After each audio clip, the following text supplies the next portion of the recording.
शुरू करते हैं हम jump statements. Jump statements are used to transfer the program's control from one location to another. इसमें programme होता है कि एक जगह से दूसरी जगह जंप करते हैं। इसके अंदर एक लोकेशन से दूसरे लोकेशन पे चले जाते हैं। वो सीरियल वाइज जो है वो रन नहीं होता इस केस में programme. Means these are used to alter the flow of a loop, like to skip a part of a loop or terminate a loop. तो दो कंडीशंस होती हैं कि लूप का जो है पूरा लूप नहीं रन होता है, कुछ पार्ट रन होता है और या फिर टर्मिनेट हो जाता है loop. There are three types of jump statements used in Python. एक ब्रेक है, दूसरा कंटिन्यू है और तीसरा पास है। सबसे पहले ब्रेक लेते हैं। It is use to terminate the loop. इसमें लूप जो है वो टर्मिनेट हो जाता है। जैसे for value in string, if value is equal to I, break. अगर स्ट्रिंग में वैल्यू आई आ गई तो ये इस लूप से बाहर निकल जाएगा। प्रिंट वैल्यू नहीं है तो प्रिंट करेगा वैल्यू, उसके बाद दोबारा लूप रन होगा। तो जैसे हमारा एस प्रिंट होगा, फिर दोबारा जाएगा और टी प्रिंट होगा, दोबारा जाएगा आर प्रिंट होगा, चौथी बार जाएगा तो देखेगा वैल्यू जो है वो आई है तो उसके इसके अंदर यहाँ पर ये ब्रेक हो जाएगा और बाहर आएगा, यहाँ पर प्रिंट करेगा, print the end the output. अब हम इसको कर लेते हैं, इसका प्रोग्राम।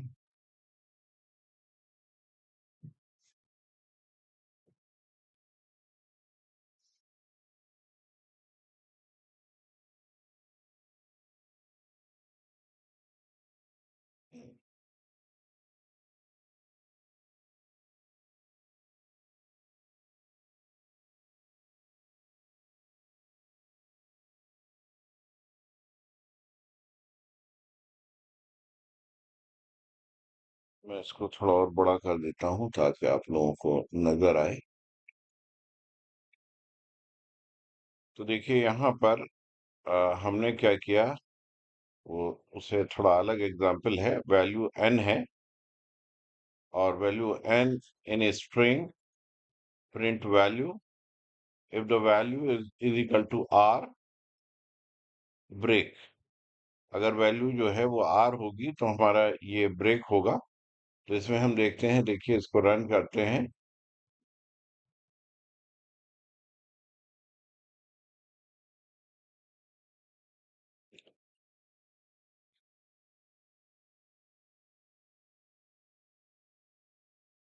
थोड़ा छोटा करता हूँ।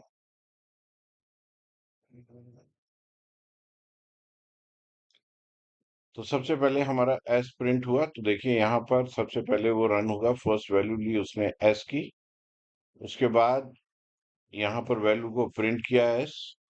If value is equal to R, R नहीं है तो यहाँ पर नहीं आएगा, फिर ये एफ दोबारा जाएगा, उसके बाद टी वैल्यू लेगा और टी जो है वैल्यू लेके प्रिंट टी प्रिंट करेगा, फिर दोबारा जाएगा, फिर आर आर प्रिंट करेगा।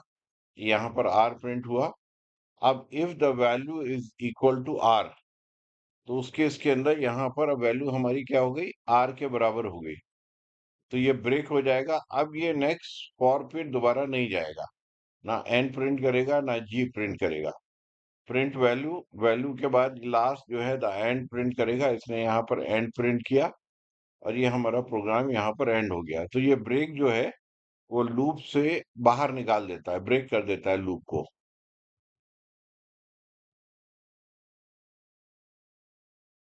ये हमने कर लिया। अच्छा है, continue.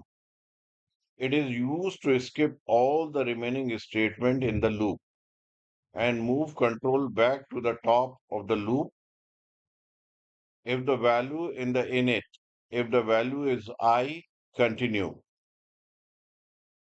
Print value and print end. अब इसके अंदर क्या होगा कि ये कह रहा है कि all the remaining statement in the loop ये skip कर देता है। यहाँ के बाद क्या है, ये है, देखकर मान लीजिए if the value is equal to I, आई होगा तो इसको नीचे कुछ भी जो है सबको स्किप कर देगा, दोबारा यहाँ पर चला जाएगा। एन होगा, एन के अंदर आई नहीं है, प्रिंट कर देगा एन, दोबारा यहाँ जाएगा। आई है तो दोबारा अगर आई आ गया, if the value is I, continue, continue करेगा, ये स्किप कर देगा इसको। और फिर टी आएगा तो उसके अंदर, क्योंकि if value is equal to T, I नहीं है, तो इसको प्रिंट करेगा, तो हमारी दो वैल्यूज प्रिंट होंगी, एन और टी।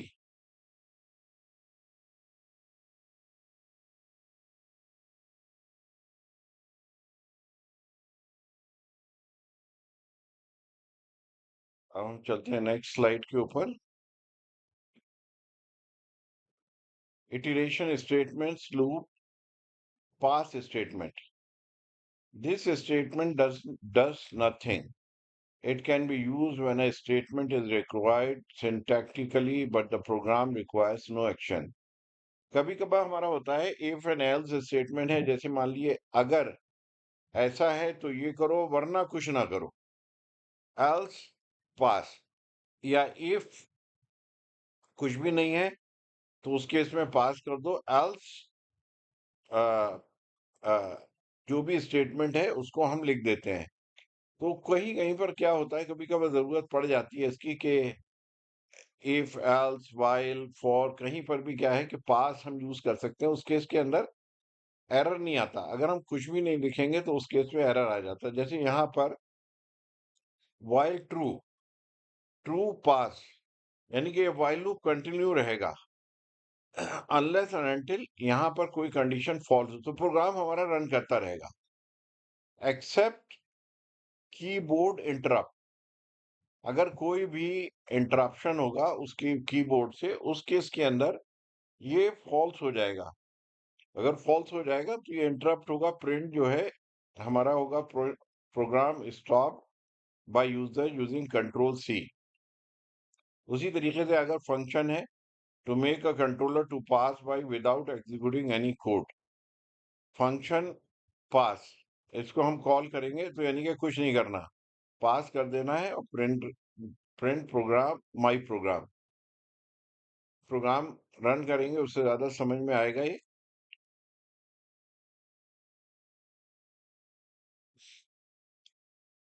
तो ये हमारा और कंटिन्यू का है, ये तो हमने कर लिया उसके अंदर, इसको रन कर लेते हैं एक बार।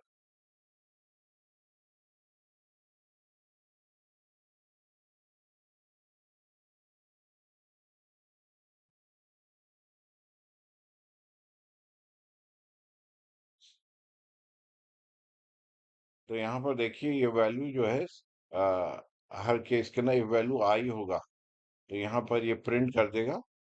तो दो बार प्रिंट वैल्यू होगी, आई होगा प्रिंट कर देगा, नहीं होगा तो फिर ये क्या होगा, एन, इसके अंदर जाएगा तो ये वैल्यू प्रिंट होगी, नहीं जाएगा तो प्रिंट नहीं होगी वैल्यू, ये वाली वैल्यू प्रिंट होगी।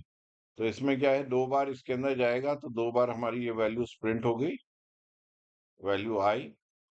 और यहाँ पर अगर जाएगा एन और टी होगा तो यहाँ पर प्रिंट होगा।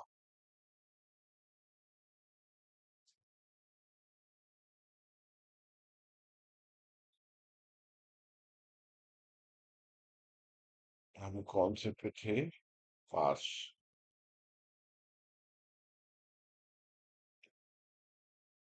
ठीक है, तो यहाँ देखिए माई फंक्शन, माई फंक्शन क्या है, यहाँ पर हमने क्या किया, पास, यानी कि if we don't use pass here then the error message will be shown. अगर हम यहाँ पर पास यूज नहीं करेंगे, खाली छोड़ देंगे तो एरर आ जाएगा यहाँ पर।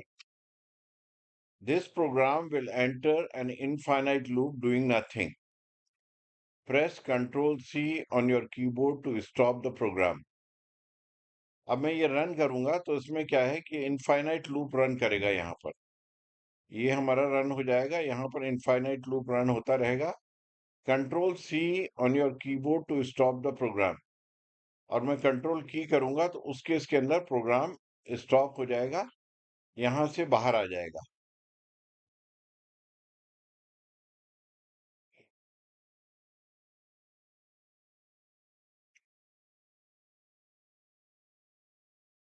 तो देखिए ये प्रोग्राम जो है इस वक्त रन हो रहा है। यहाँ पर अब मैं कंट्रोल सी करूंगा तो ये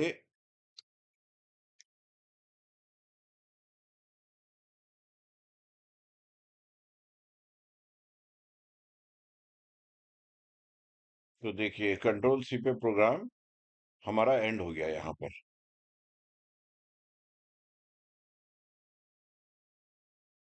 तो इस तरीके से पास स्टेटमेंट हम ऐसे यूज करते हैं।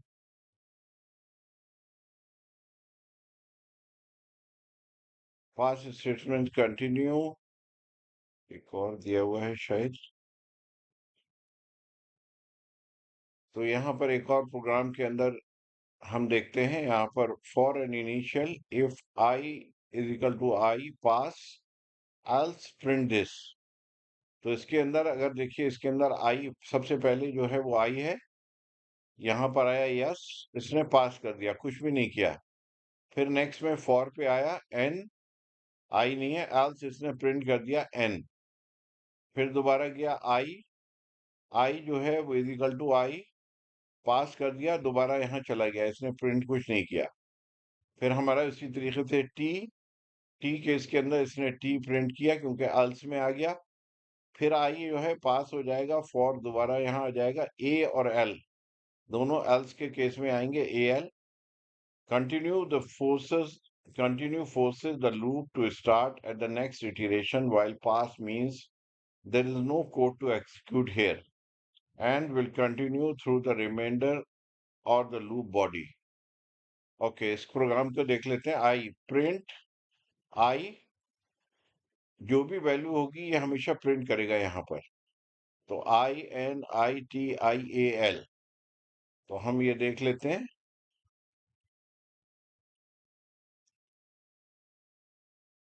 तो देखिए यहाँ पर हमारी ये सारी वैल्यूज, तो देखिए पहले आई प्रिंट हुआ, फिर एन प्रिंट हुआ, फिर आई प्रिंट हुआ, फिर टी प्रिंट हुआ, फिर आई प्रिंट हुआ, फिर ए प्रिंट हुआ, फिर एल प्रिंट हुआ। और फिर जब बाहर आएंगे तो यहाँ पर एल्स उस केस के अंदर ये दोबारा एल प्रिंट हो जाएगा। तो अब हम चलते हैं नेक्स्ट के ऊपर कि अब यहाँ पर ये प्रिंट कब हो रहा है।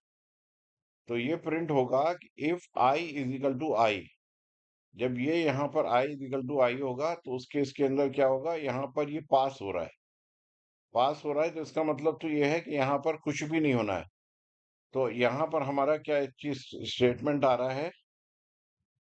तो देखिए इफ आई, तो जब आई हुआ तो यहाँ पर आया, नेक्स्ट जो है एन हुआ तो यहाँ पर आया, आई जो है वो यहाँ पर आया, टी जो है यहाँ पर आया, आई जो है यहाँ पर आया, ए और L.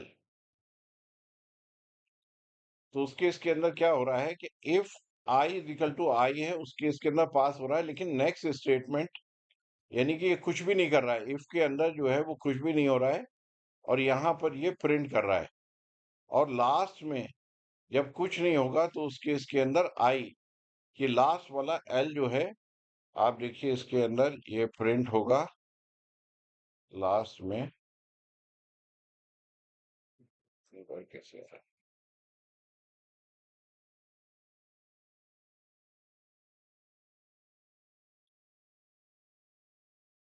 If I L, okay, पास जो है यहाँ पर कुछ भी नहीं होगा उस केस के अंदर। तो लेकिन यहाँ पर ये तो प्रिंट होगा हर केस के अंदर, ये चीज होगा। तो इफ के अंदर, हाँ इफ के अंदर क्या है कि देखिए कुछ ना कुछ आपको डालना होगा, अगर आप नहीं डालेंगे कुछ भी तो वो एरर आएगा। यहाँ पर देखिए अगर हम इसको यहाँ पर हैश कर देते हैं तो देखिए यहाँ पर ये एरर आ जाएगा उस केस के अंदर।